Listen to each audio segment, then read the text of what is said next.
Yo, anyo nga si Yo. Sobrang himbi nga ng tulog ko kaninang hapon, kaya nga mag-alas 8 na nga ako ng gabi nagising. Hapunan na nga at tapos na nga din silang kumain dito lahat sa bahay. Eto nga't nag-iimis na nga sila ng pinagkainan nila. Kapag Sunday kasi dito sa bahay, hindi na kasi kami masyado nagluluto. Bali kapag wala kaming pasok sa company, nagkakanya-kanya kami ng pagkain. Tulad ko, Sabado pa lang ng gabi, wala na ako dito sa bahay. May pinuntahan kasi ako, pero saka ako na yung sasabihin sa inyo kung saan. Kaya sa ngayon, samahan nyo nga muna ako maghapunan dito sa 7-Eleven ng Korea. Medyo malapit lang din naman yun dito sa amin, siguro mga 5 minutong nalakadan. May nakita nga din akong Christmas lights. Nakakatuwa lang makakita ng ganyan dito kasi bihira lang naman yung nagsiselebrate ng Pasko dito sa Korea. Sobrang lamig na nga din pala dito sa labas. Nagsisi nga ako kasi hindi ko nga pinatungan tong jacket ko. At eto nga finally, nandito na nga ako sa may 7-Eleven. Pero bakit naman walang pailaw dito sa labas? Inisip ko na nga lang na nagtitipid sila. Hindi din kasi masyadong tauhin tong 7-Eleven na to.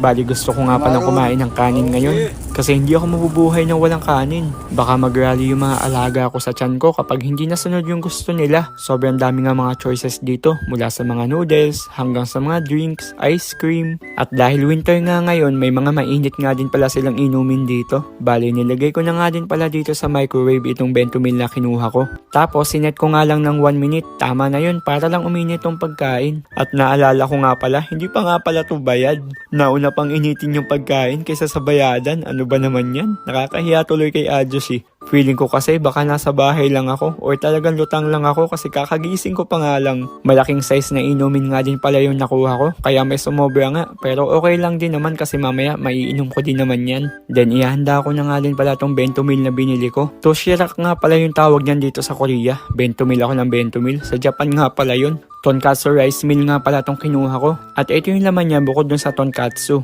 May sausage, kanin, may kimchi at saka may fried potatoes nga din nakasama. Mabuti nga't nakita ko nga tong sauce kasi nasa ilalim nga siya ng toshirak kanina. At ito nga finally makakapaghapunan na nga din ako. Bali nasa 5,900 Korean won nga pala tong toshirak meal ko na to. Siguro nasa less than 250 pesos na yun sa Philippine money natin. At alam nyo ba, hindi na kayo lugi doon kasi sobrang mura na nga yun dito. Isipin mo, sobrang laki nga nung tonkatsu tapos may kasama pa nga sausage. Tama lang din naman yung portion ng kanin nila at hindi ka na nga din mabibitin. Ayan oh. Tonkatsu. Sobrang solid talaga. Napansin ko nga din na hindi lang pala basta pork yung gamit nila dito. Sobrang daming layers nga ng meat nito. Mind blown talaga. Bukod nga doon na may maliliit na portion nga din pala ng gulay. Kaya halos kompleto nga din sa sustansya tong kinain ko. Ayan nga't simot nga yung buong laman. Literal talaga na 8 and left no crumbs. Bali sinalin ko na nga din